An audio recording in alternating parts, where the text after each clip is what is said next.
Baik, kita akan mulai perkuliahan kita, pertemuan yang ke-7. Silakan dibukanya dengan yang di luar.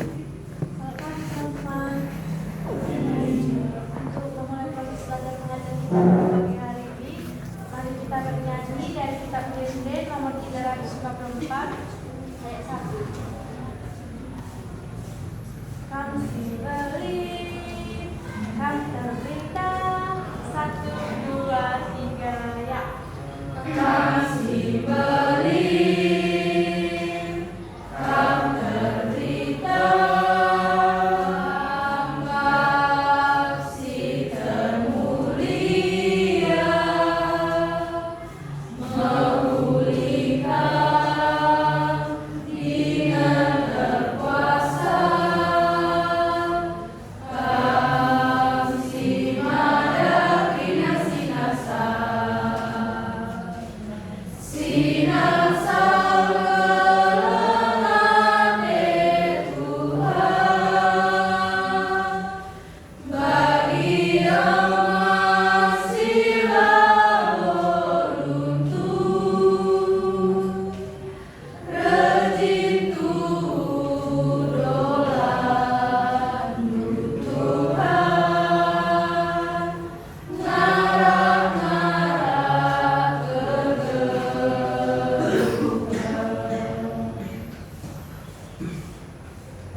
Inilah doa dan harapan kami Bapa, kami panjatkan melalui putra-Mu terkasih.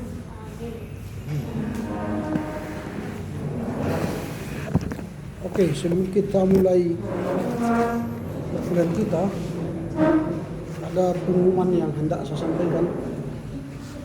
Yang pertama, minggu depan kita tidak masuk kuliah karena minggu depan ada pertemuan antara dosen dengan yayasan dan pembina di Sukamakmur di Retreat Center GBKP.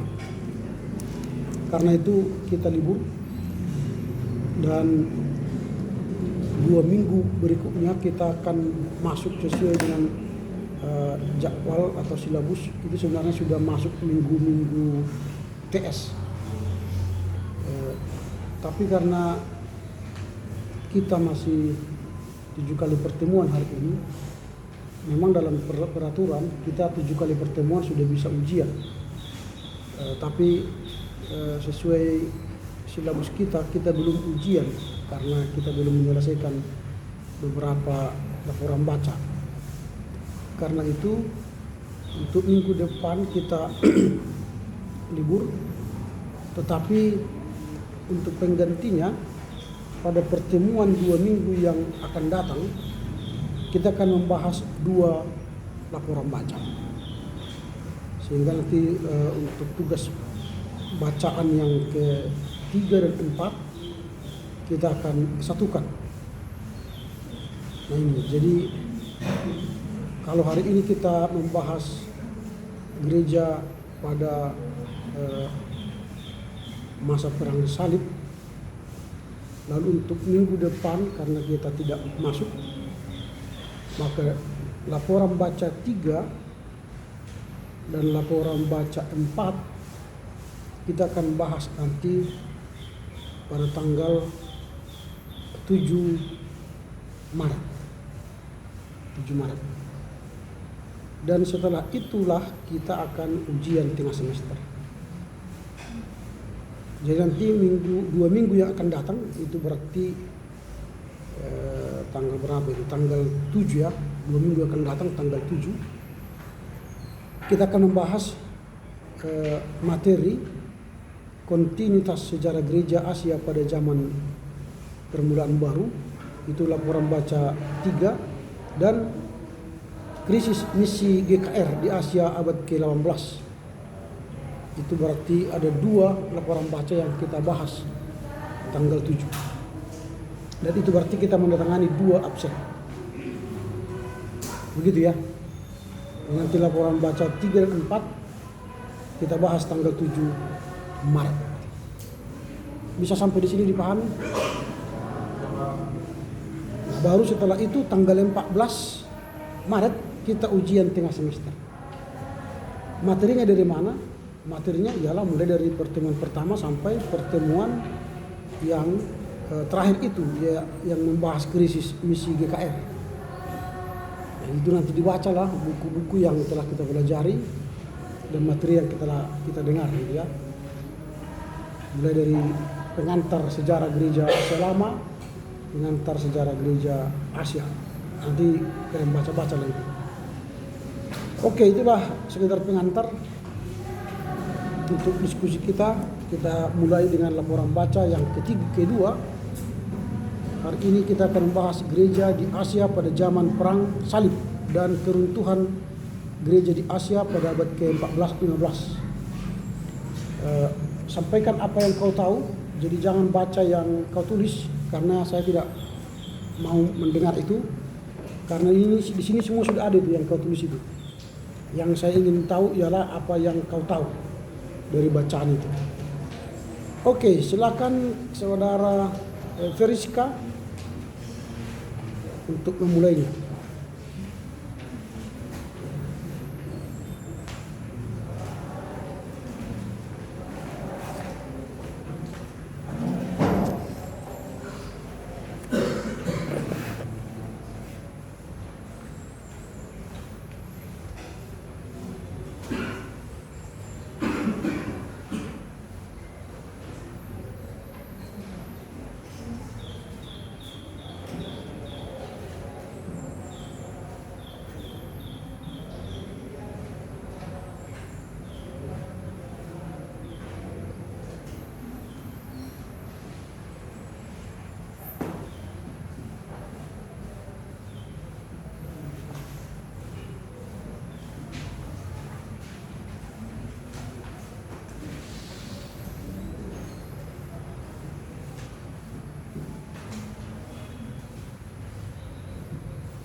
Selamat pagi untuk teman-teman semua. Hari ini kita akan membahas tentang gereja di Asia pada zaman Perang Salib, gereja Latin di Timur Tengah pada abad pertengahan.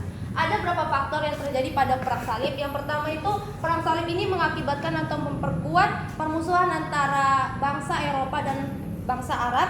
Kedua, Perang Salib ini mengakibatkan beberapa serangan gereja Barat, gereja Katolik dan gereja Ortodoks. Selanjutnya, kegagalan Perang Salib ini menyebabkan keputusasaan dan kekecewaan yang terjadi pada bangsa Eropa. Selanjutnya itu, melalui Perang Salib ini orang Kristen di Timur itu merasakan dipersulit hidupnya. Selanjutnya kita di bidang agama ini, konsep Perang Salib itu didukung karena meninggalkan doktrin Alkitabiah. Selanjutnya secara psikolog Perang Salib ini diartikan sebagai relasi terlambat dari pihak Eropa terhadap kemenangan bangsa Arab. Latar belakang dan tujuan Perang Salib. Yang pertama, kita akan membahas tentang latar belakang munculnya ide Perang Salib. Dalam hal kesalahan itu wajib dilakukan karena manusia berlomba-lomba untuk berpartisipasi dalam melakukan kebenaran, sehingga konsep ini untuk bertujuan untuk menuju keselamatan. Dalam konsep ini digabungkan dengan tujuan pengujar requi atau pengampunan denda dosa atau disebut indulgensi. Selanjutnya kita akan membahas tentang alasan bagi dimulainya Perang Salib. Di sini pada tahun 1071 tentara Bizantium itu dikalahkan oleh tentara Turk Seljuk di Manjikat. Maaf jika salah pengucapan. Oleh karena itu beliau kehilangan kondisinya atau kontrolnya terhadap Asia yang berada di timur. Sejak tahun 1072 mulai terjadinya imigrasi oleh orang Turki, sehingga terjadinya kontaminasi agama Islam masuknya ke Kristenan. Selanjutnya, motivasi Herbert terjadinya Perang Salib. Ide hierarkis ini tidak tertuju kepada Yerusalem atau pembebasan Yerusalem, tetapi kepada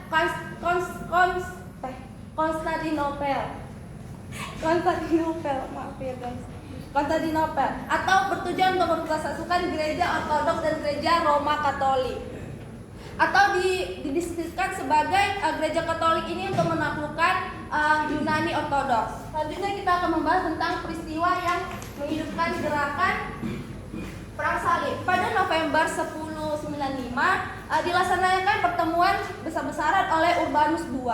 Di sini Urbanus berpidato bahwasanya Kristen orang Eropa harus membantu Kristen yang berada di timur. Di timur. Di sini reaksi yang hadir di situ selalu mengucapkan berseru Deus Vult, Allah yang menghendaki. Sekian dari presentasi saya. Terima kasih. Oke. Lanjut Sri Imelda Supaya.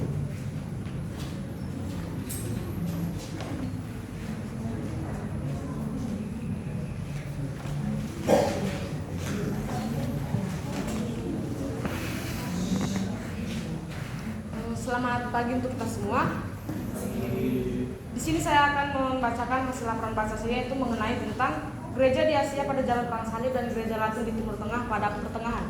Di mana tadi teman saya juga sudah menjelaskan akibat-akibat fatal yang disebabkan oleh Perang Salib ini. Di sini saya akan menjelaskan langsung tentang latar belakang Perang Salib, yang dimana ada beberapa unsur-unsur penting yang mendukung hidupnya Perang Salib ini, yaitu tentang timbulnya gerakan Perang Salib ini berawal dari perbuatan-perbuatan baik dan juga perbuatan-perbuatan baik dan konsep pengampunan denda atau pemujaan relikwi, yang dimana konsep pengampunan denda tadi atau pengampunan denda dosa itu disebut dengan indulgensi, yang dimana pengampunan denda dosa dapat diperoleh melalui upacara pemujaan relikwi.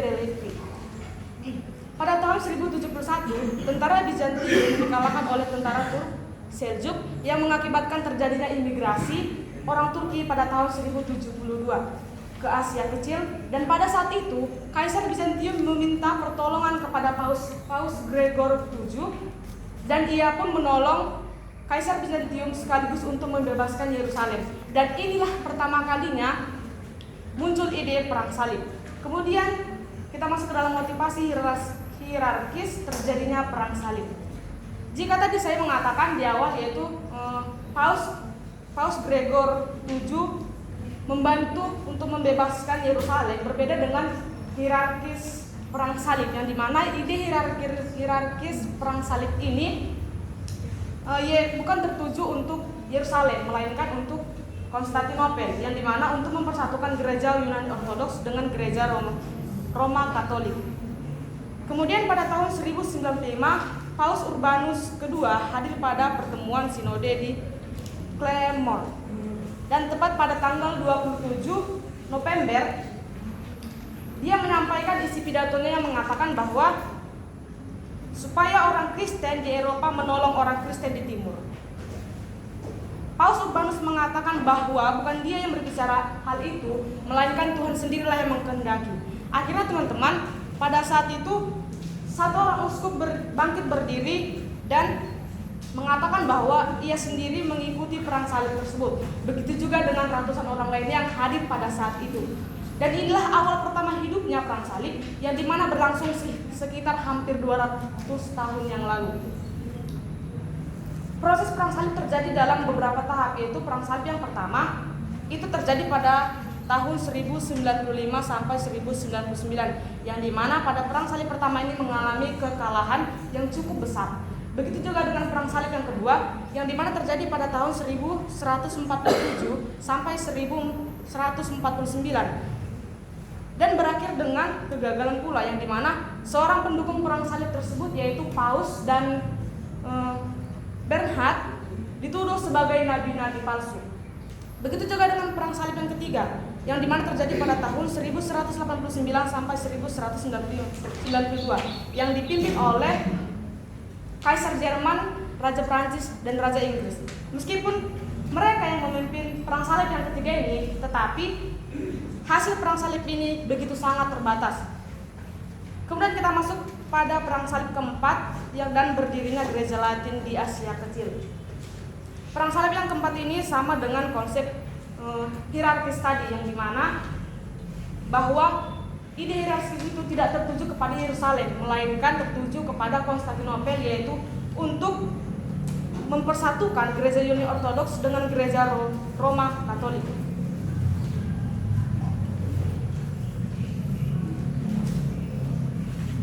Berdirinya gereja Latin di Asia Kecil yaitu ketika Konstantinopel dikalahkan pada tahun 1204, didirikan Kekaisaran Latin yang mencakup Yunani dan bagian barat laut Asia Kecil. Kekaisaran Latin di Konstantinopel hanya dapat bertahan sampai tahun 1261. Kemudian kita masuk ke dalam perang salib yang terakhir.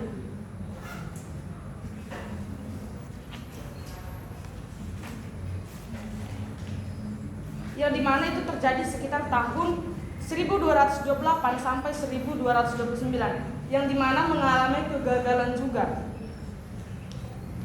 Kemudian kita masuk kepada gereja Georgia pada awal zaman perang salib. Gereja Georgia tidak langsung terlibat di dalam perang salib tersebut.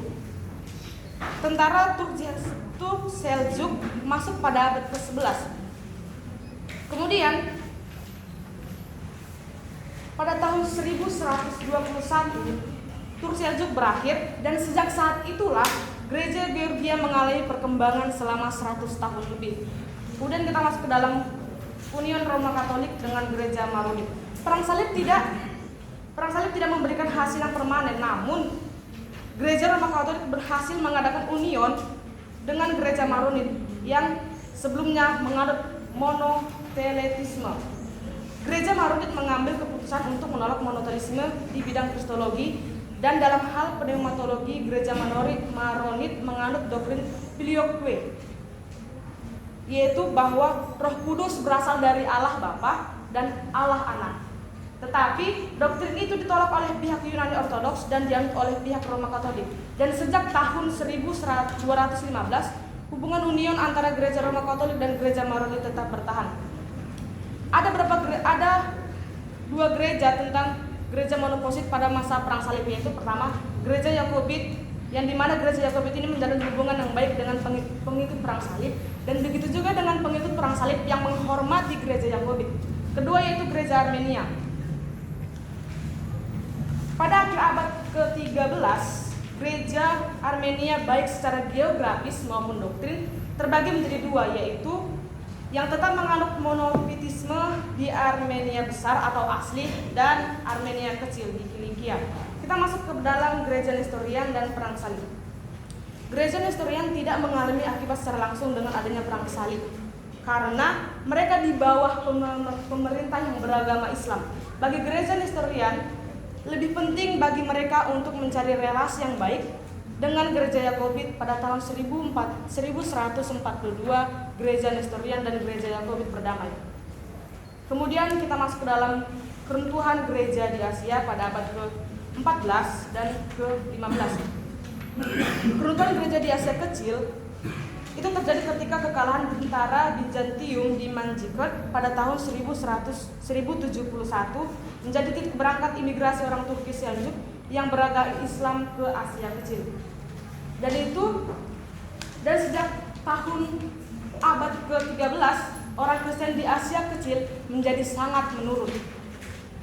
Dalam suatu keadaan di mana eksistensi gereja Yunani Ortodoks diancam dari luar, banyak rahim gereja justru mengundurkan diri dari kehidupan gereja dengan hanya mencari perkembangan kehidupan rohaninya sendiri. Kita masuk dalam keruntuhan gereja di Asia Tengah dan Asia Timur. Di Asia Tengah masuknya bangsa Mongol ke agama Islam mempersulit bagi orang umat Kristen, yang dimana terjadilah penganiayaan terhadap orang Kristen baik Nestorian maupun misi Roma Katolik di Asia Tengah.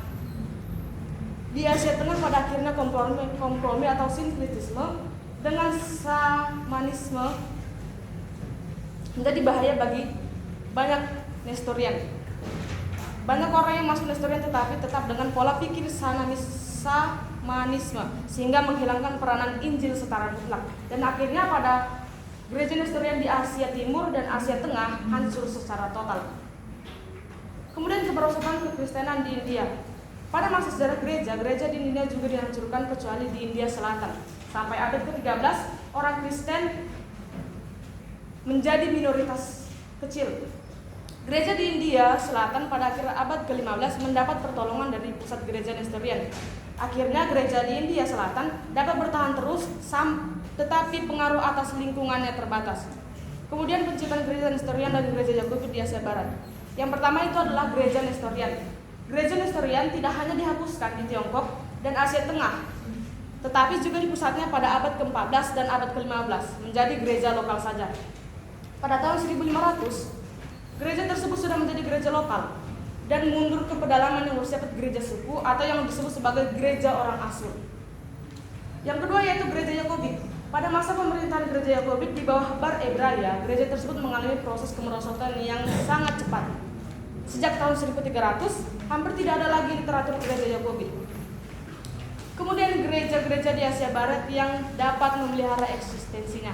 Terdapat 3 gereja di Asia Barat, yaitu yang pertama gereja Maronit, kedua gereja Armenia, ketiga gereja Georgia. Yang dimana gereja Georgia ini mengalami perpecahan. Sama seperti gereja Armenia, gereja Georgia juga pada abad ke-14 dan ke-15 sangat menderita. Tetapi sifatnya sebagai gereja negara yang mencakup mayoritas orang Georgia tidak dapat dihancurkan. Kemudian kita masuk ke dalam keruntuhan gereja di Asia menurut data statistik. Gereja Asia pada abad ke-14 dan ke-15 menunjukkan bahwa gereja mengalami bencana yang luar biasa. Di Asia Timur, Asia Tengah, dan sebagian besar Asia Selatan, gereja Asia dihapus dan hampir tidak ada lagi. Gereja Asia mempunyai peranan yang sangat penting dalam kekristenan sampai tahun 1350, yang dimana peranan kekristenan di Asia antara tahun 1350 sampai tahun 1500 sangat berubah dari bagian penting dan berpengaruh menjadi minoritas kecil tanpa pengaruh atas kegiatan dan peristiwa sejarah gereja. Sekian, terima kasih. Oke, lanjut selfie.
menjelaskan dan memaparkan hasil laporan baca saya mengenai gereja di Asia pada zaman Perang Salib, gereja Latin di Timur Tengah pada abad pertengahan, yang dimana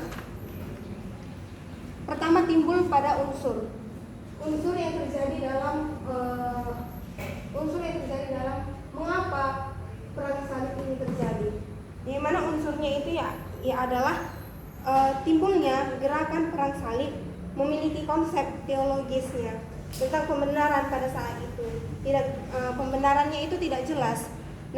Dalam gereja Roma Katolik itu sendiri, menurut doktrin gereja Roma Katolik, pengampunan dosa dapat diperoleh melalui ucapan pemujaan relikwi. Selanjutnya alasan. Setelah munculnya unsur, mereka memiliki alasan yang teguh sehingga Perang Salib ini dimunculkan. Alasannya adalah pada akhir abad ke-11 pada tahun 1071, di mana terjadi peperangan antara Bizantium dengan tentara Turk Seljuk di Manzikert, di mana Bizantium ini dikalahkan oleh tentara tersebut pada masa itu. Oleh karena itu Bizantium ini kehilangan kontrolnya, sehingga atas pembatasan di Asia Kecil Timur. Akibatnya sejak tahun 1072 mulai terjadi imigrasi orang Turki yang beragama Islam masuk ke Asia Kecil, sehingga tujuan dari timbulnya Perang Salib ini yaitu adalah membebaskan orang Yerusalem, sehingga pada pertama kalinya muncul ide timbul Perang Salib, sehingga muncul konsep herix yang dimana itu tertuju untuk Konstantinopel untuk mempersatukan gereja Yunani Ortodoks dengan gereja Roma Katolik, sehingga pada akhirnya untuk mendukung dan menghidupkan gerakan Perang Salib ini, yang mana pada bulan November tahun 1095 dilaksanakan pertemuan sinode di Prancis yang dihadiri oleh Paus Urbanus yang kedua, yang dimana dalam pertemuan itu Urbanus II menyampaikan sesuatu dalam bentuk pidato yang seperti dia mengatakan supaya orang Kristen di Eropa menolong orang Kristen di Timur Tengah, khususnya terhadap orang Turki yang sudah menguasai daerah Kristen dan banyak tempat suci, sehingga timbullah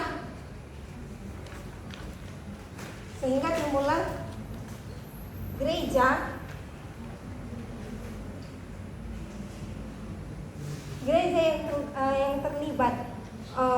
yang terlibat namun masih bertahan dalam Perang Salib itu, yang dimana yaitu gereja Georgia dan gereja Union Roma Katolik dengan gereja Maronit.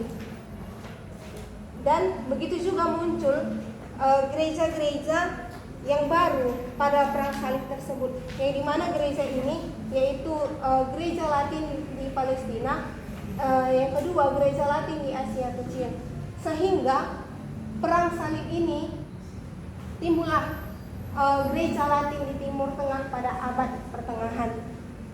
Perang Salib ini mengakibatkan keruntuhan gereja di Asia pada abad ke-14 dan ke-15, di mana keruntuhan Asia Kecil,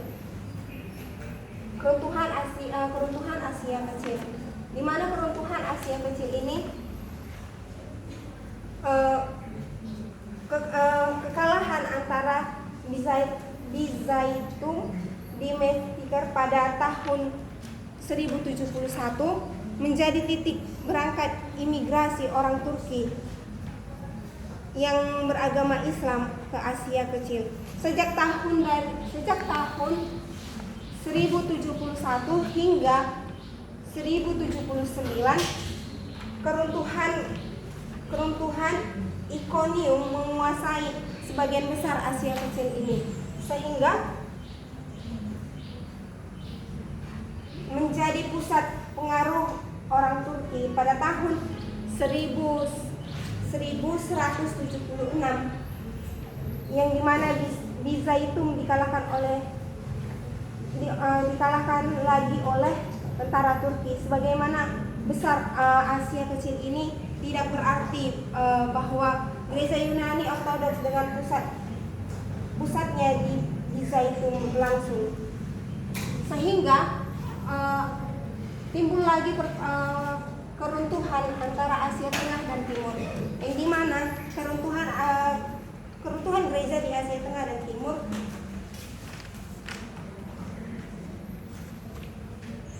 gereja Asia di Timur, yang dimana berawal dengan toleransi agama dalam fase pertama pemerintahan Mongol. Ternyata makin banyak pemimpin Mongol menganut agama Islam.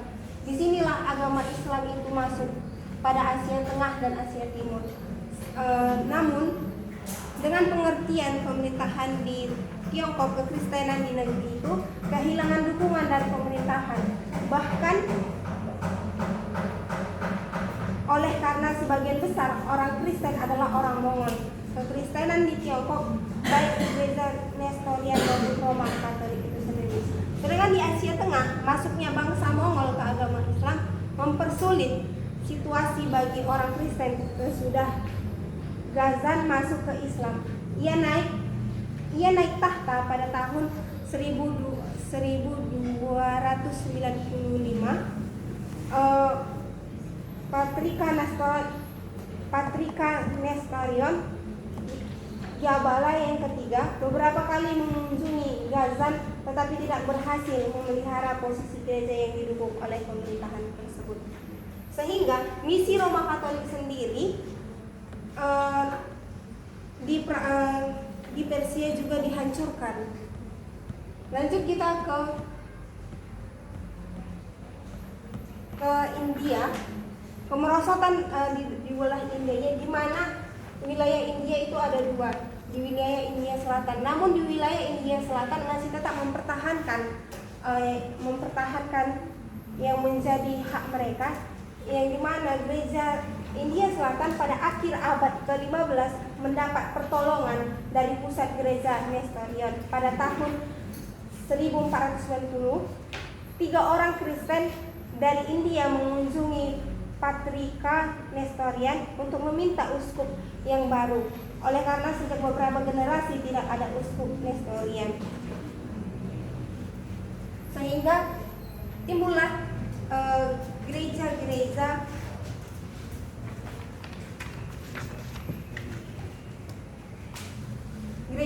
di barat, kemerosotan gereja di bagian barat, yang dimana yaitu gereja Yakobit yang telah saya paparkan juga pada gereja di perang salib tersebut. Inilah gereja Yakobit, kelanjutan dari perang salib, yang dimana gereja Yakobit tersebut keputusan final tentang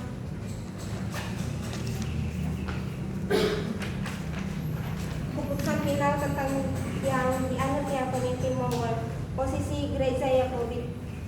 Nah, terus muncullah Nestorian, sehingga gereja Nestorian tersebut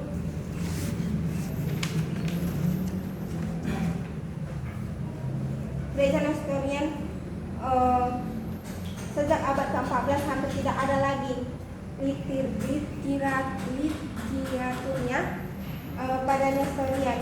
Di Mesopotamia gereja Nestorian tersebut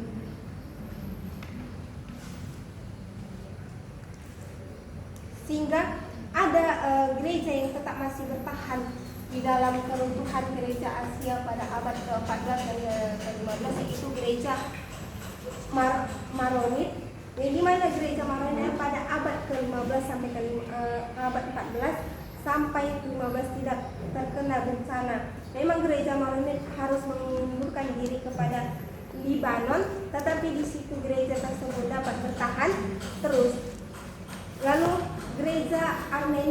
Gereja Armenia ini juga masih tetap bertahan dalam peruntuhan gereja di Asia pada abad ke-14 dan ke-15. Begitu juga dengan gereja Georgia, yang dimana gereja Georgia ini mengalami kemerosotan dengan cepat dan serius. Sejak tahun 1236, tentara Mongol masuk ke Georgia selama 20 tahun. Tentara Timur Leng memusnahkan Georgia dari Raja Alex pada tahun 1412 sampai 1424 menjadi seorang rahib dan membangun kembali Georgia sama seperti gereja Armenia. Yang saya ambil dalam kesimpulan dari laporan saya ini, yaitu saya menyimpulkan pada pemahaman saya sendiri dalam terjadinya perang salib ini akibat di mana penyebabnya perang salib adalah masuknya agama Islam, sehingga pemerintahan kekaisaran pada tahun 1095 kepada kepausan Urbanus II, Kaisar dan Giza itu meminta bantuan dari Romawi karena daerah yang tersebut sampai pesisir, sehingga timbullah gereja-gereja yang baru dan perpecahan antar gereja. Sekian laporan baca saya. Oke. Ya, ini saya ingatkan kembali ya. Saudara kan sudah menulis ke paper. Lalu mau menerangkan nulis lagi papan tulis. Ngapain? Habis waktu. Menulis itu habis waktu. Sampai di sini jelaskan aja. Kalau perlu menulis tulis. Kalau tak perlu ngapain? Gitu loh. Jadi kalian nulis ke sini, nulis di sini. Habis itu bukan ini yang diterangkan, yang dibaca yang ini. Itu namanya enggak efisien. Kan sudah tulis di sini. Tulis papan tulis. Saya pikir yang di papan tulis ini dijelaskan. Tapi yang dibaca ini, paper yang ini, ngapain tulis ini kalau membaca ini lagi? Kan habis waktu. Gitu. Lalu membaca yang benar pun nggak bisa. Hierarki pun nggak bisa dibaca. Ya, kan bisa lambat-lambat hierarki. Di rumah itu dibaca lambat-lambat. Hierarki Bizantium. Jangan kayak grogi kalian itu. Kenapa rupanya? Kita di sini sedang belajar, gitu. Belajar menambah ilmu. Tidak ada yang marah di sini. Saya hanya mau tahu apakah Anda mengerti yang Anda tulis itu aja. Nanti saya balik nanti. Untuk berikutnya ini saya akan balik caranya. Daripada baca-baca lagi capek. Habis waktu ini sudah jam berapa nih? Masih 3 kan? Padahal tidak tercapai pembelajaran kita, saya lihat. Habis waktunya membaca, nanti jam 9.40 kita bubar. Dan kalian tidak punya apa-apa. Tidak ada pengetahuan kalian. Karena yang lain-lain, teman-temannya di sini melapor, bacaan nggak ada, kalian yang tidak menyimak. Mungkin kalian pun tidak baca laporan mereka. Dan mungkin kalian pun tidak baca buku yang lain. Saya belum cek. Nah, kalau kalian tidak baca nanti buku ini, jangan saya salahkan kalian, salahkan saya. Tiba-tiba kalian saya keluarkan dari ruangan ini. Bagi mereka yang tidak baca buku ini. Jadi jangan kalian anggap hanya yang membaca ini. Enggak. Ini kita sedang belajar topik ini. Mereka memantik kita untuk berdiskusi. Kalau kalian tidak mengerti buku ini nanti dan tidak baca, saya keluarkan dari ruangan ini. Karena enggak ada, saya lihat keseluruhan kita belajar. Oke, silakan ini siapa ini Sandi.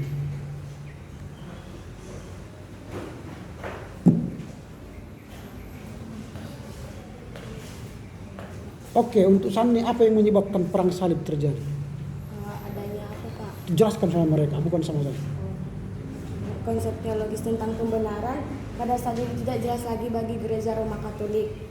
Konsep teologis tentang konsep perbuatan baik sudah cukup kuat. Itu berarti bahwa manusia dalam hal memperoleh keselamatan cukup melakukan perbuatan terbaik dalam menurut doktrin gereja Roma Katolik. Pengampunan dosa denda dosa dapat diperoleh melalui pemujaan relikwi. Alasan bagi dimulainya perang salib yaitu situasi orang Kristen di Palestina di Asia Kecil pada akhir abad ke-11 menjadi lebih sulit.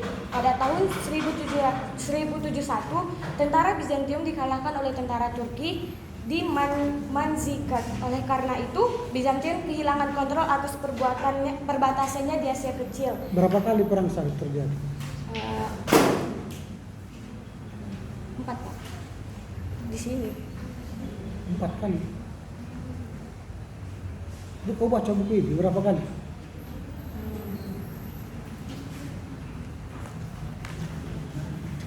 Berapa kali?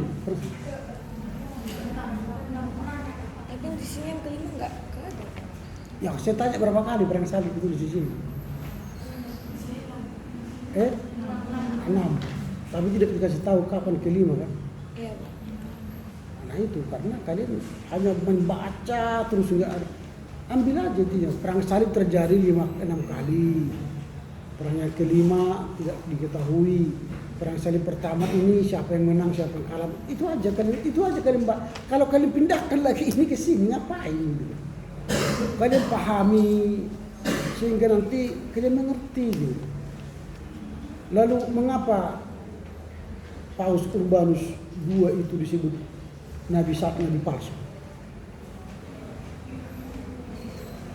Mengapa dia disebut nabi palsu? Karena apa Pak?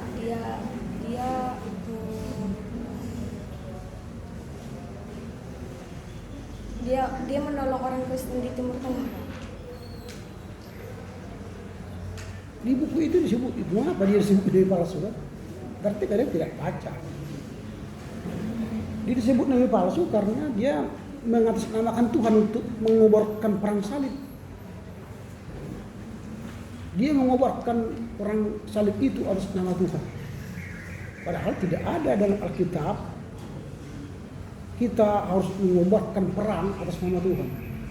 Tidak ada dalam nama Yesus perang, tembak, bunuh. Tidak ada. Kalau di sana ada, hanya itu Allahu Akbar, bunuh kan bisa. Dipanggil Tuhan untuk membunuh orang. Di kita nggak ada itu. Makanya dia disebut nabi palsu. Lalu bagaimana keadaan gereja pada pasca perang salib itu di Asia? Bagaimana kekristenan di Asia? Berkembang atau makin habis? Sulit Pak. Hah? Sulit. Apa? Sulit. Sulit. Bukan pertanyaanku berkembang atau makin habis, bukan sulit. Sulit atau mudah, bukan itu. Berkembang itu bertumbuh. Makin habis berarti nol. Mana? Yang terjadi mana? Hah? Dia yang menjelaskan. Yang dia baca apa? Bagaimana? Kekristenan di Asia itu bagaimana? Belum kau baca juga sampai ke sana? Belum ya? Udahlah, pulanglah. Daripada saya dengar kau baca-baca yang itu ngapain? Hanya saya ingin tahu kau punya pemahaman gak tentang kau baca itu? Capek kita mendengar-dengarnya, ngantuk, saya pun ngantuk. Ini bilang capek dengarnya. Reika.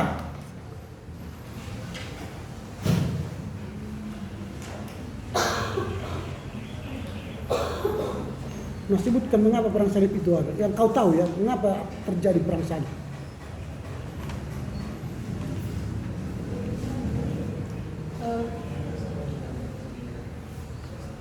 Langsung aja, 1, 2, 3, 4, 5, 6, 2 yang tahu 2, 1 yang tahu 1, enggak apa-apa. Mengapa perang salib terjadi?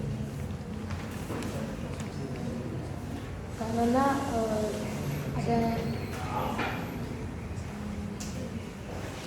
karena dalam hal kesalehan ada unsur-unsur yang penting yang mendukung timbulnya perang salib. Konsep-konsep perbuatan baik sudah cukup baik. Ini berarti bahwa manusia melalui perbuatan-perbuatan baik berpartisipasi dalam memperoleh keselamatan. Konsep ini digabungkan dengan pemujaan relikwi dan konsep pengampunan denda dosa atau indulgensi. Lalu Relikwi yang terpenting yang ditemui di Tanah Suci yaitu di Yerusalem dan sekitarnya. Oleh karena itu, ziarah ke Yerusalem membuat perbuatan yang paling dihargai. Dalam proses mengembangkan konsep perang salib, konsep memperoleh pengampunan denda dosa melalui berziarah ke Yerusalem digabung dengan ide untuk menaklukkan Yerusalem yang dikuasai oleh pemerintah non-Kristen, yaitu dengan memakai senjata. Dan alasan bagi dimulainya perang salib, situasi orang Kristen di Palestina dan di Asia Kecil pada abad yang ke-11 menjadi lebih sulit. Dan pada tahun 1071, tentara Bizantium dikalahkan oleh Bizantium Ya, Bizantium dikalahkan oleh lambat. Bizantium dikalahkan oleh Turk Seljuk di Manzikert. Oleh karena itu, Bizantium kehilangan kontrol atas perbatasannya di Asia Kecil Timur. Akibat sejak pada tahun 1072 mulai terjadi imigrasi orang Turki yang beragama Islam di Asia Kecil. Lalu apa akibat dari perang salib itu? Apa yang akibat setelah perang salib terjadi? Apa akibatnya? Itu di awal itu ditulis di kelas. Akibatnya perang salib ini menyebabkan atau memperkuat permusuhan antara dunia Arab dan Eropa. Dan sejak perang salib ini tidak ada keterbukaan lagi dengan sesama yang lain. Yang kedua, perang salib ini berarti serangan gereja barat atau Roma Katolik pada Yunani Ortodoks. Perang salib dengan demikian menyebabkan kecurigaan antara orang Kristen dengan orang Timur Tengah terhadap kekristenan yang di Eropa. Lalu yang ketiga, kegagalan perang salib menyebabkan keputusasaan dan kekecewaan di Eropa, sehingga banyak orang Eropa yang menjadi ragu dan skeptis. Lalu yang keempat, melalui perang salib situasi orang Kristen di tengah dipersulit karena mereka mengalami kecurigaan sampai penganiayaan karena dianggap mendukung tentara perang salib. Lalu yang kelima, motivasi tentara perang salib bersifat campuran antara agama dan dunia. Yang keenam, di bidang agama konsep yang mendukung perang salib sudah meninggalkan doktrin Alkitabiah. Mengambil bagian dalam perang salib menjadi usaha untuk memperoleh surat indulgensi dari gereja Roma Katolik. Oke, cukup.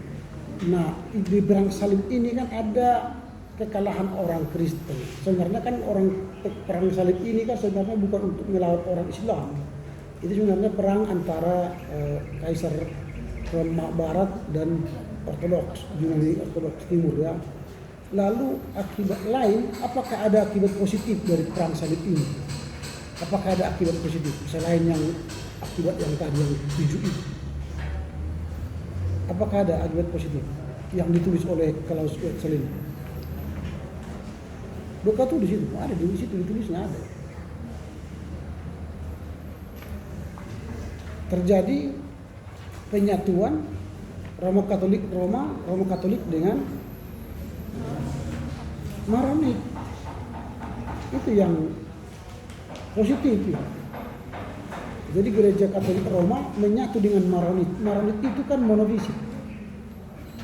Padahal Katolik Roma Trinitarian. Itu akibat perang salib yang positif. Orang Maronit bergabung dengan Katolik.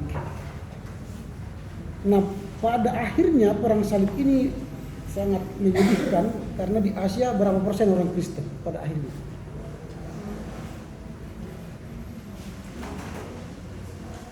Berapa persen?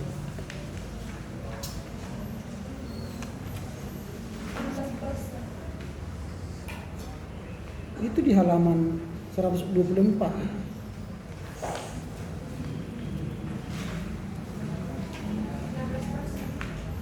Berapa persen? Hampir mencapai 16%. Yang mana kalian baca? 30%, Pak.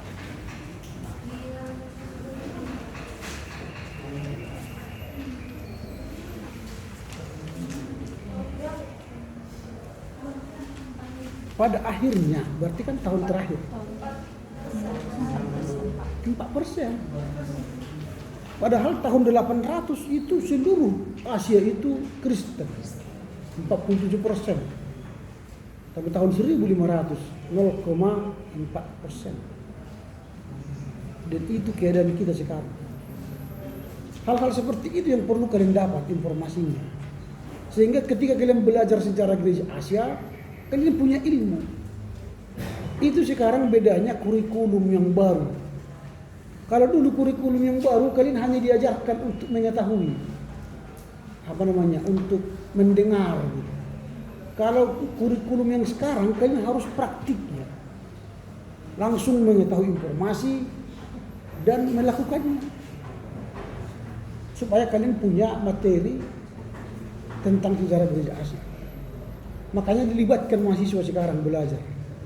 Jadi bukan dosen yang belajar. Kami udah tahu ini. Tapi kalian dilibatkan belajar. Dengan cara apa? Membaca buku. Setelah kalian baca, pelajari, pahami, terangkan apa yang kau tahu. Itu yang belum sampai hari ini, belum ada mahasiswa yang sampai pada ke situ. Kurikulum Merdeka Belajar itu begitu. Kalian yang belajar, bukan saya lagi.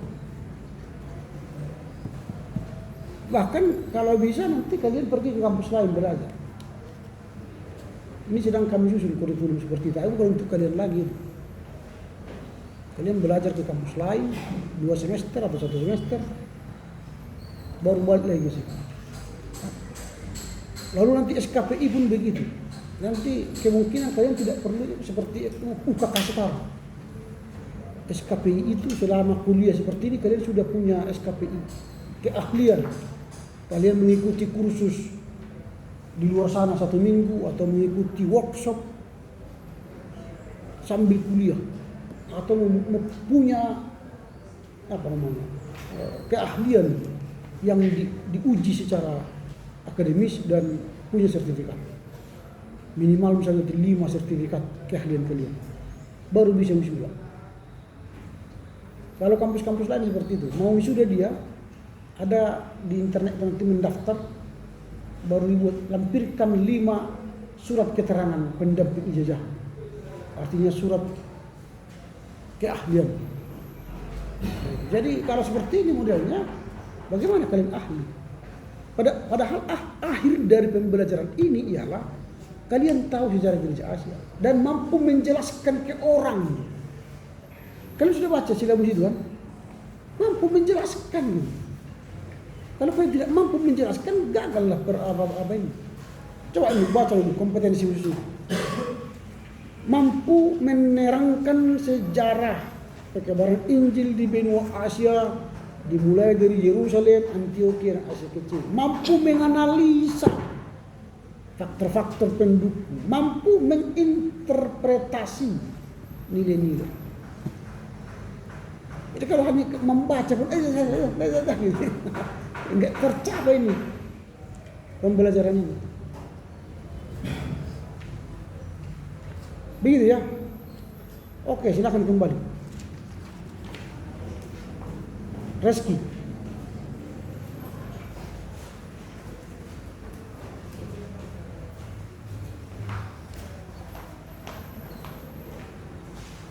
Oke, jadi kita telah belajar tadi soal perang salib dan bagaimana akibatnya perang salib terakhir.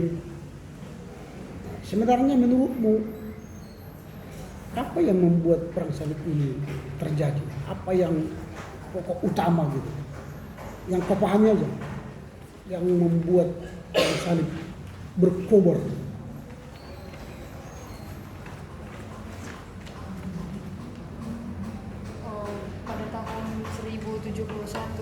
Tentara Bizantium dikalahkan oleh tentara Turk Seljuk di Manzikert.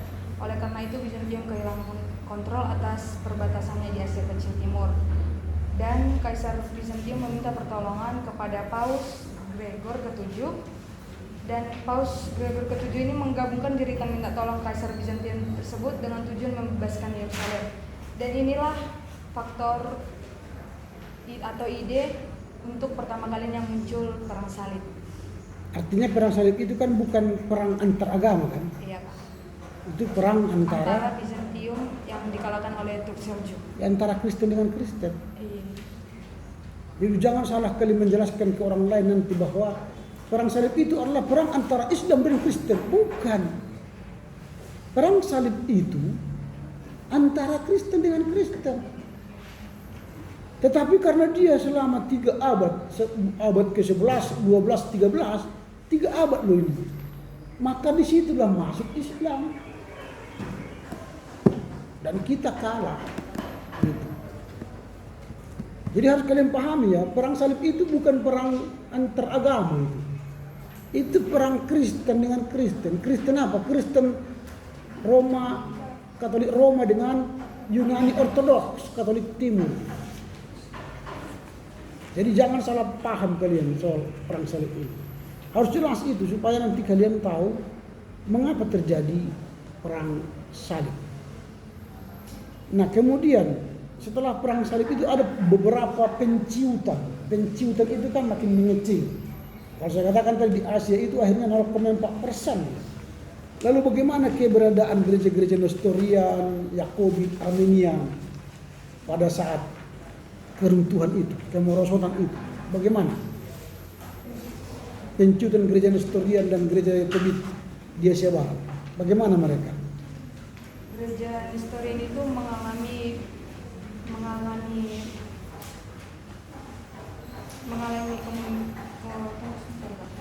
dan pada tahun 1400 ekspedisi Timur Leste menghancurkan pusat gereja Nestorian dan memaksa banyak orang Nestorian untuk mengungsi ke daerah pegunungan dan pada tahun 1500 gereja tersebut sudah menjadi gereja lokal dan mundur ke pedalaman yang bersifat gereja suku disebut dengan gereja orang Asyur.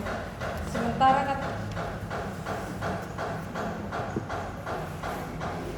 Nah ini harus kalian pahami mengapa terjadi penciutan itu. Lalu akhirnya mereka kemana? Itu yang kalian pelajari. Sehingga nanti ketika terjadi pertanyaan misalnya kepada kalian, kalian menguasai. Ini kan sudah dijelaskan di sini. Bagaimana gereja-gereja Maronit, Armenia, Yakobit, dan gereja-gereja Nestorian mengalami penciutan akibat dari perang salib itu. Artinya secara umum gereja-gereja di Asia tidak ada mengalami perkembangan, bahkan menuju kehancuran, ke titik nol kan. 0,4 itu kan sebenarnya tidak ada lagi. Orang Kristen di Asia tidak ada lagi. Nah, jadi Yerusalem termasuk itu kota yang diperebutkan, dan sampai datangnya Israel baru yaitu Zionis 1945 itu sebenarnya kan semua Israel sudah dikuasai Islam. Lalu mereka datang, mereka rebut kembali lagi Israel dengan gerakan Zionisme. Lalu terjadilah perang. Mereka mau mengambil semua daerah-daerah yang tertulis dalam Alkitab. Dan akhirnya terjadi itu. Palestina sudah berjuang ratusan tahun yang lalu untuk jadi negara. Sampai sekarang sudah negara atau belum? Belum. Israel 1945 mereka kembali ke Israel. 1948 mereka merdeka. 10 Mei. Makanya terjadi kecemburuan dunia. Nah ini kita lihat penciutan. Jadi mulai, tapi itu kan bukan agama Kristen. Zionisme itu bukan agama Kristen. Itu bicara soal agama Yahudi. Walaupun di dalamnya ada Kristen, orang-orang Yahudi, tapi bukan agama Kristen. Nah ini supaya kalian tahu sejarah itu di Asia itu bagaimana ke Kristen.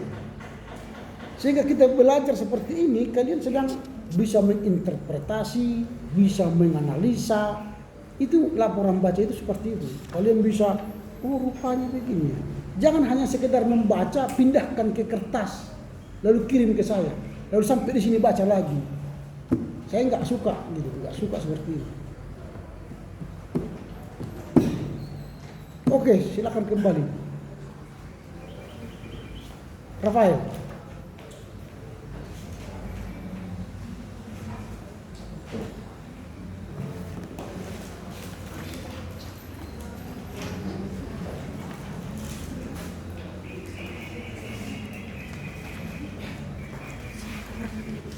Ya? Apa yang kau tahu dari yang kau tulis? Apa saja yang kau tahu? Yang bisa kau jelaskan untuk kami? Daripada saya bertanya, apa yang kau tahu lah? Ceritakan.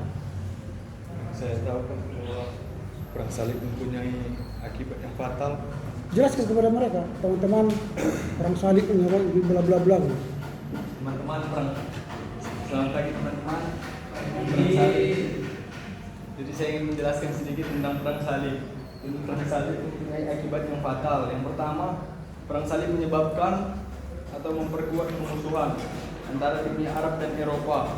Sejak perang salib tidak ada keterbukaan lagi satu dengan yang lain, dan kedua belah pihak tidak dapat saling mengerti.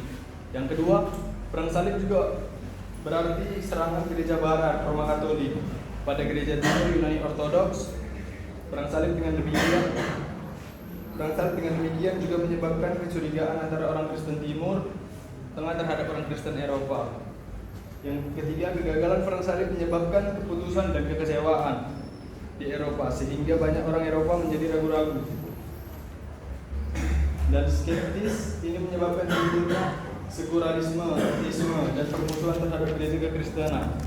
Yang keempat, melalui perang salib, situasi orang Kristen Timur Tengah dipersulit dan mereka mengalami kecurigaan sampai penganiayaan oleh karena dianggap mendukung tentara perang salib. Entah itu benar atau tidak, biasanya kurang diperhatikan. Yang kelima, motivasi tentara perang salib bersifat campuran antara agama dan duniawi. Menurutmu apa kesalahan dari perang salib itu? Kesalahan.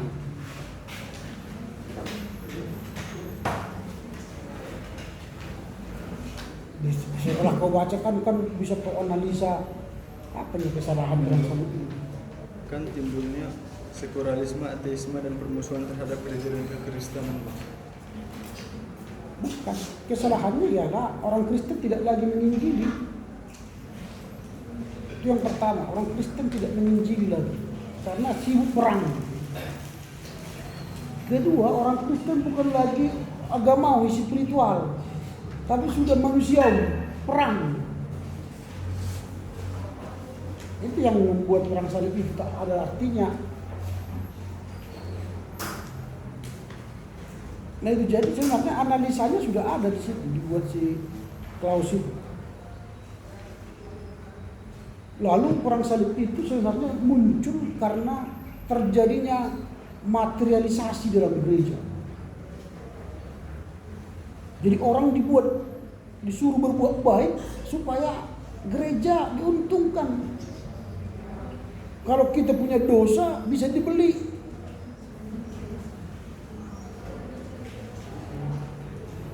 Sudah indulgensnya itu. Ada bisnis. Jadi tidak ada lagi nilai-nilai spiritual. Sudah jadi nilai-nilai rupiah, RP atau apa material. Nah ini. Nah bagaimana menurutmu Rogama tentang kemerosotan kekristenan itu? Baik apa tidak itu? Menurut apa analisamu lah? Bagaimana? Tidak, Pak. Mengapa?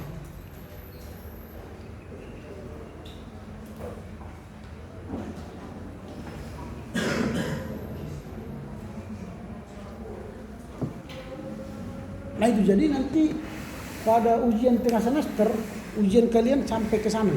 Jadi bukan menghafal ya. Jadi nanti pertanyaannya adalah bagaimana analisamu tentang perang salib.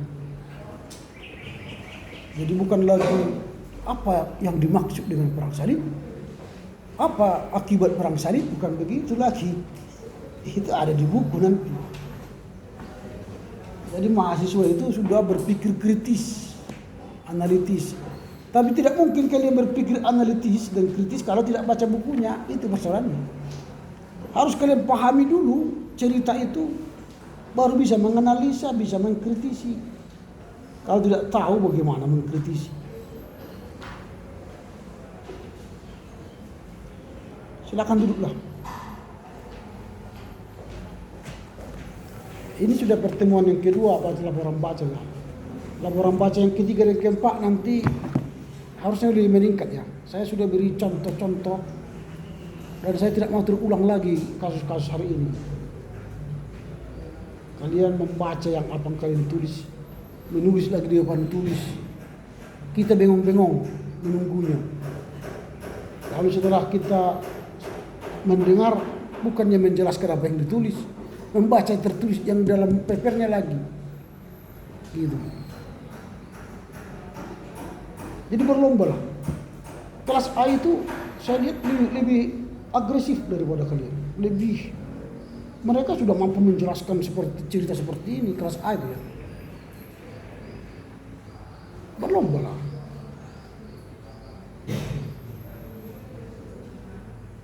Jadi selama di sini kalian belajar, punya kemampuan, kompetensi. Kurikulum yang baru sekarang harus punya kompetensi. Jadi kalian punya kompetensi menceritakan sejarah gereja Asia dari kemampuanmu membaca buku.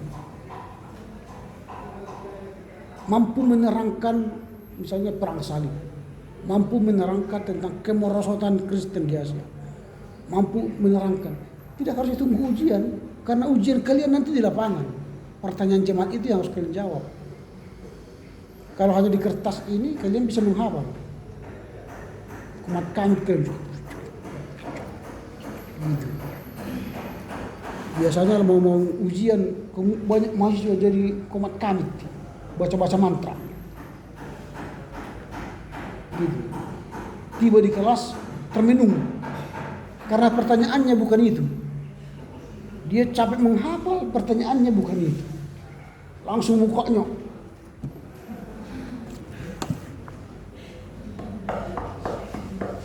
Dipanggilnya di otaknya itu, panggil nggak datang.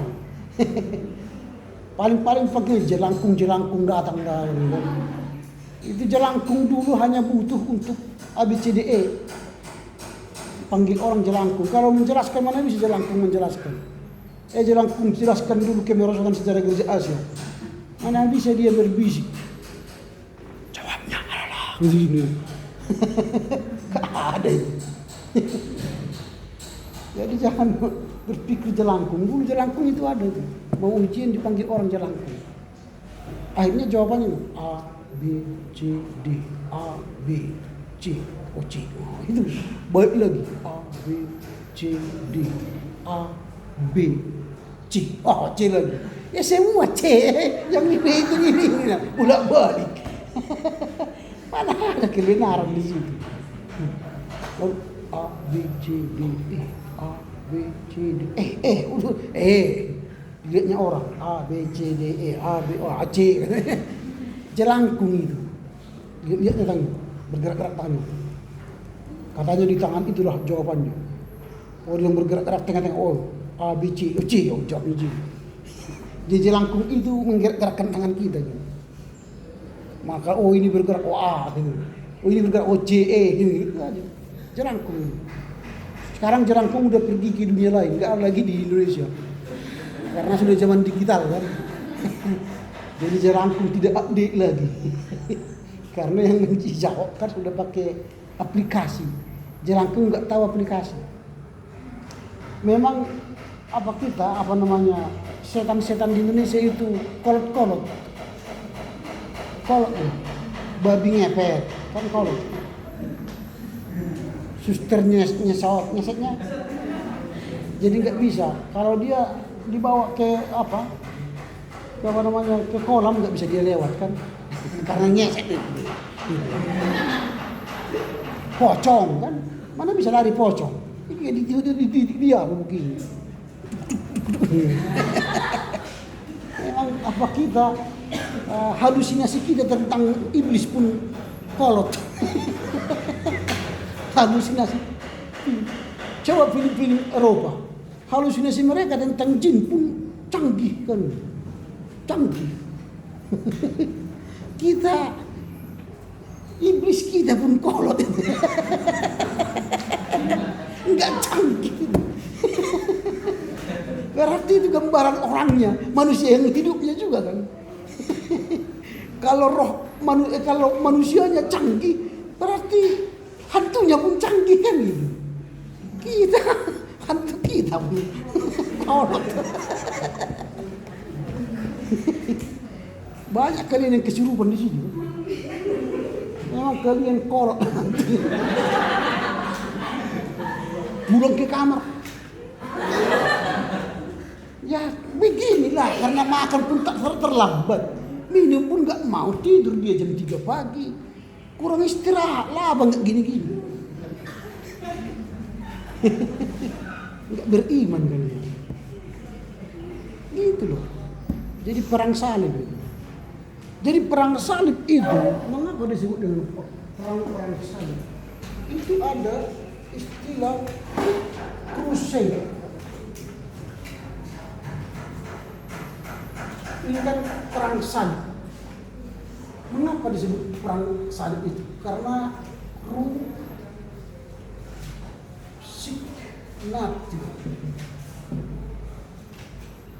Apa itu signatio? Itu ada tanda salib di tentara itu.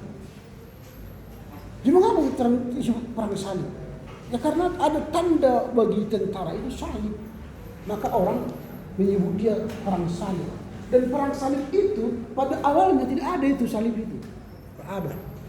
Tidak disebut orang perang salib pada pertama tahun 1091 itu. Tidak ada. Perang salib itu baru muncul disebut pada abad ke-12. Mungkin perang salib ketiga mulai ada istilah itu. Karena mereka tanda salib. Kalau kalian lihat nanti tentaranya itu, termasuk kudanya itu, ada salib. Senjatanya juga ada salib. Waktu itu belum ada pistol. Senapan pun masih zaman itu belum seperti yang menembak si Barat itu. Belum Glock. Kalau Glock itu sudah halus dia, suaranya nggak kuat, tendangannya mematikan. Glock itu senjatanya orang-orang tua nih, jenderal-jenderal. Kalau senjata kita orang-orang awam ini senapan angin ya. Dan melar, nggak lurus pelurunya. Namanya pun angin kan. Datang angin di bawah ya, nggak jadi. Tembak sini, senjata angin namanya. Tidak mematikan. Tapi kalau tembak sini mati juga kan, jantungin. Makanya ketika perang di Singkil itu kan, waktu dibakar gereja, ada kalian kenal si Hotman Uti Natanael itu ya, teman gereja, diambil senjata senapan angin, tembaknya orang sini itu kan. Ada mungkin beberapa orang mati, masuk penjara dia. Akibat itu enak bersibiri mungkin di penjara, sekolah pendeta laku kan, sini masuk dari sini. Ya menyusun skripsi sekarang itu. Dia sebenarnya menghidupi si Paulus dari penjara menulis surat gitu kan. Dia habis dari penjara menyusun skripsi. Kalian belum pernah masuk penjara kan? Sudah? Belum pernah masuk penjara? Saya sudah sering masuk keluar lagi. Tapi terpenjara belum. Tapi kalau masuk ke penjara, kalian nggak masuk pelayanan penjara. Kenapa nggak masuk? Hah? Kenapa? Masuk aja kalian ke sana. Tapi hati-hati pelayanan penjara itu, hati-hati. Karena orang-orang penjara itu mengaku miskin semua kan. Minta dulu dulu kalau kami dulu minta dulu perangko katanya. Saya mengirim surat ke istri saya kan, atau ke anak saya. Oh nggak ada perangko, uang aja biar aku beli katanya. Padahal uangnya itu yang penting sama dia kan. Kita bawa rokok habis, bawa makanan habis, semua. Tapi enak kok ke penjara. Apalagi kalau kalian dikasih tahu kalian mahasiswa dari ST, sopan-sopan gitu. Tapi jangan lupa pulang, itu aja. Kan ada batas waktu kan. Sudah batas waktu lewat, kalian tidak keluar, akhirnya penghuni tambah nanti. Sama seperti mahasiswa yang terkunci di perpustakaan kan. Semua udah pulang, dia masih terkunci di perpustakaan karena tertidur dia di dalam. Dia baca buku mungkin kan, dicek, halo tutup perpustakaan kan, dia mungkin tidur gini melantai, enggak di kursi, dia melantai, enggak kelihatan, tutup semua kunci, bangun dia terkunci semua kan. Udah tamat itu, tamat kamu tahun ini ya, tahun ini tamat, karena kecapean mungkin dia belum minum aqua waktu itu. Nah itulah perang salib ya, ada crusade. Jadi memang ada banyak orang memandang tadi salah pandang tentang perang salib ini, menganggap itu perang antar agama, antara Islam dan Kristen. Pada dasarnya bukan. Pada awalnya itu perang antara Kekaisaran Roma Katolik Roma dengan Katolik Timur, Yunani Ortodoks. Dan akhirnya nanti lahirnya gereja Latin di Asia itu setelah gereja Yunani Ortodoks dikalahkan. Lalu lahirlah gereja Latin, membuat kekuasaan Latin di Konstantinopel. Lalu gereja Ortodoks Yunani itu membuat kerajaan baru lagi, namanya kerajaan Nikaya. Lalu setelah Nikaya mulai membenahi diri, mereka melawan lagi ke gereja ke kekaisaran Latin itu, dan kaisar Latin kalah lagi. Itu sudah perang salib yang kelima itu. Tapi di perang salib yang keempat itu terjadi. Kalau kalian memang angka-angka perang salib ini pun tidak ada ahli yang sampai sekarang yang tegas menyebutnya. Ada yang menyebut sampai perang salib yang ke-6. Tapi ada juga yang menyebut sampai perang salib yang ke-12. Gak tahu kita mana yang disebut perang salib. Karena itu kan sudah hampir 3 abad lamanya perang salib itu. Jadi mungkin perang antar desa antar ini ke sini disebutlah perang salib lah itu. Dihitunglah itu perang salib. Padahal sebenarnya bukan perang salib. Mungkin antara Armenian dan Yakobit bersoal, disebutlah perang salib. Kira-kira begitu. Karena itu sudah lama sekali. Dan disitulah sebenarnya kekristenan kehilangan arah. Dan disitulah masa jayanya Islam. Masa jaya Islam. Tapi akhirnya Islam pun dalam masa kejayaan itu terlena dan orang Kristen bangkit lagi setelah perang salib, bangkit lagi, maka sekarang dunia kekristenan menguasai teknologi, bangkit lagi. Dan itulah sebenarnya terjadi permusuhan kita sekarang dengan mereka gara-gara itu. Yang menguasai teknologi sekarang orang-orang Kristen, apalagi disebut Yahudi. Semua yang kita miliki sekarang, yang kita nikmati sekarang, itu punya Yahudi. Kalian pergi KFC, Starbucks, McD, apalagi Coca-Cola, apalagi Facebook, Twitter, WhatsApp, apalagi sekarang Instagram, Yahudi sih. Jadi kalau mereka katakan kami benci jangan pakai produk Yahudi, gak bisa. Yahudi sekarang megang. Siapa sekarang terkaya selain Mark Zuckerberg? Mark Zuckerberg sekarang sudah mulai ganggu. Elon Musk ya.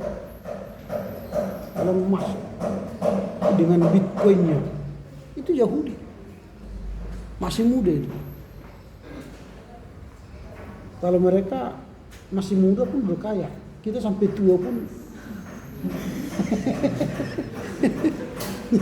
berjuang kaya.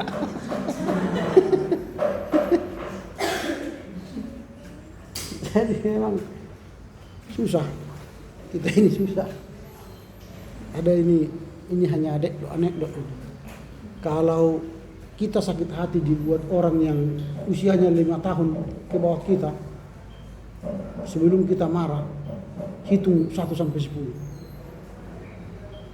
Kalau 5 tahun di bawah kita. Kalau 10 tahun di bawah kita, orang itu membuat kita sakit hati. Sebelum kita marah, hitung 20 kali dalam hati. Lalu kalau orang yang di atas kita 5 tahun membuat kita marah atau sakit hati, hitung 30 kali supaya meredam emosi. Tapi kalau suami kalian nanti membuat kalian marah, tak usah hitung. Langsung balas. Kalau laki-laki, kalau suami istrimu nanti membuat kalian marah, biarkan dia bicara. Tak usah hitung, biarkan dia bicara. Karena perempuan itu kalau sudah dikasih bicara, diam itu akhirnya. Karena perbedaan kita jauh. Perempuan itu bicara itu harus habis 20.000 kata satu hari. Laki-laki hanya 7.000 kata.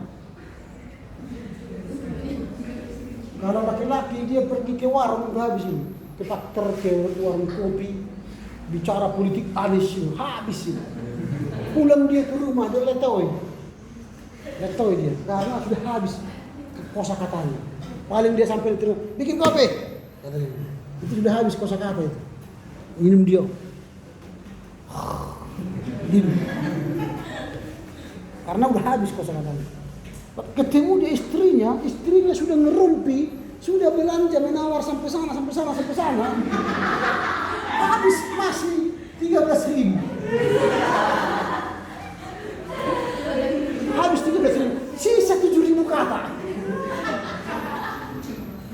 Gimana cara menghabiskannya? Dia ngomong sampai suami, Pak begini. Begini. Kau nggak kedengaran? Berkelahi.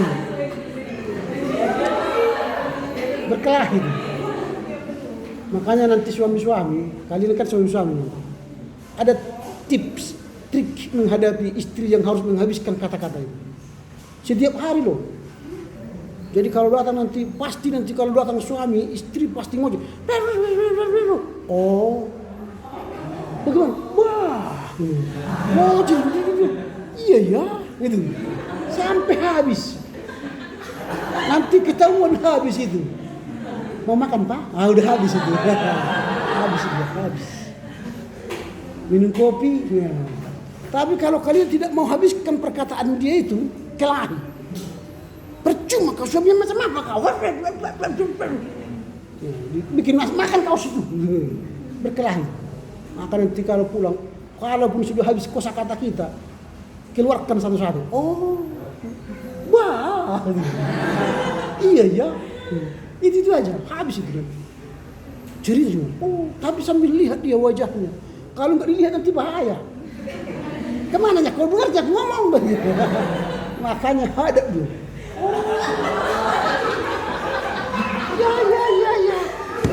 Ya. Setuju aku itu.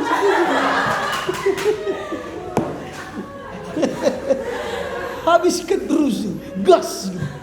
Wah, kenapa? Kencang itu habisnya kan.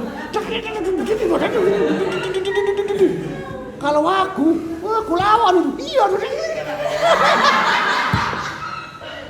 Habis itu. Layu. Barulah mulailah mandi dulu aku ya. Oh ya, mandi tanah sudah. Itu mengambil hasil itu. Itu supaya jangan terjadi perang salib.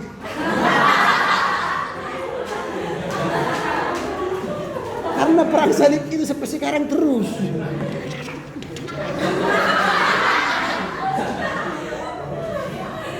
Kalian rasakan nanti. Tapi ingat, perempuan itu 20.000 kata. Kalian punya potensi juru bicara sebenarnya. Pengacara. Kalau kami laki-laki 7.000 katanya, kata-kata kami. Masuk kantor habis itu. Hanya bicara si Anies habis itu. Habis. Tapi perempuan itu tadi sudah berapa tomat ini sekilo 10.000, nggak bisa 5.000. Di sana 4.000-nya ini.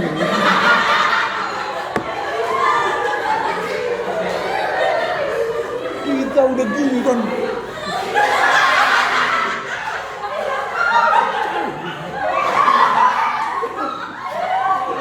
Balik lagi kita tadi. Nggak bisa sedikit kurang 9.000.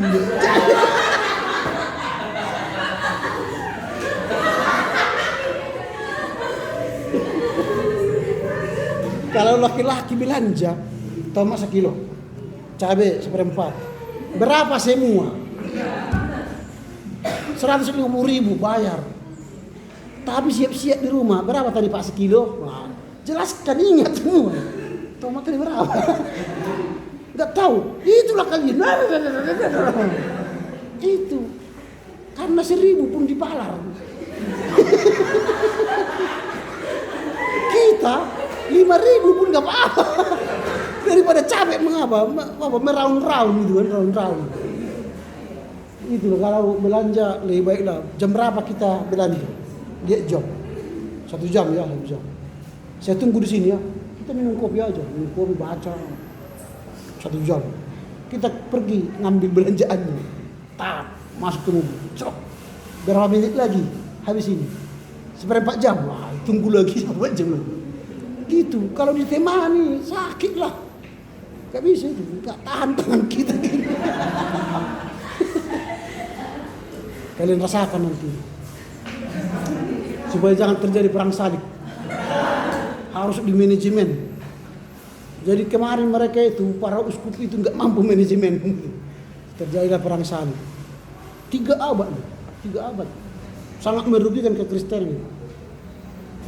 Dan akhirnya memang akibat positifnya ialah karena Islam sudah jaya waktu itu, kita bangun lagi, terbangun dari keterpurukan kita, lalu akhirnya Kristen sekarang menguasai semua.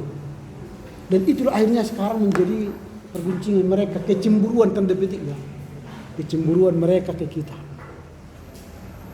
Yang dari sana kan hanya Al-Jabar. Yang lainnya enggak, dari kita semua. Hukum-hukum semua ada kita. Sedangkan KUHP itu produk Kristen dari Belanda. Makanya mereka dulu tolak KUHP. Tapi sekarang nggak bisa tolak, KUHP kita masih dari sana. Cuma direvisi. Seperti misalnya pembunuhan berencana 340. Hukuman mati. Tapi sudah direvisi.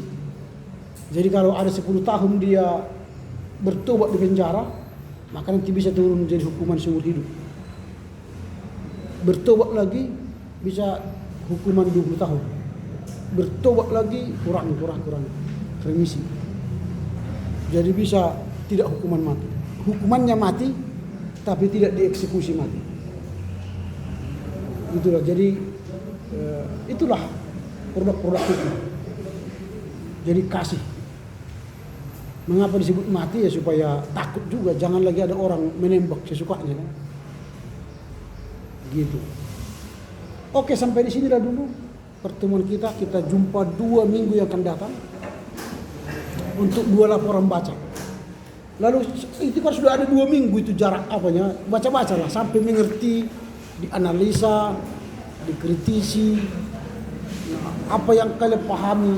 Tidak harus semua kalian, apa yang kalian tahu aja lah. Tahu 1 poin, dijelaskan 1 poin, itu cukup. Daripada semua tapi nggak tahu. Dibaca tapi nggak tahu. Gitu ya. Oke, silakan. Siapa yang menutup?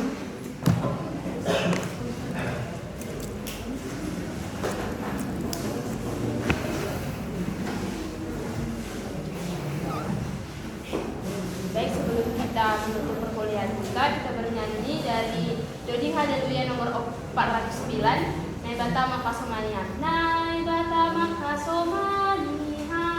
2 ya. Naibata Makasomania. Rosigo kita pajupa. Kita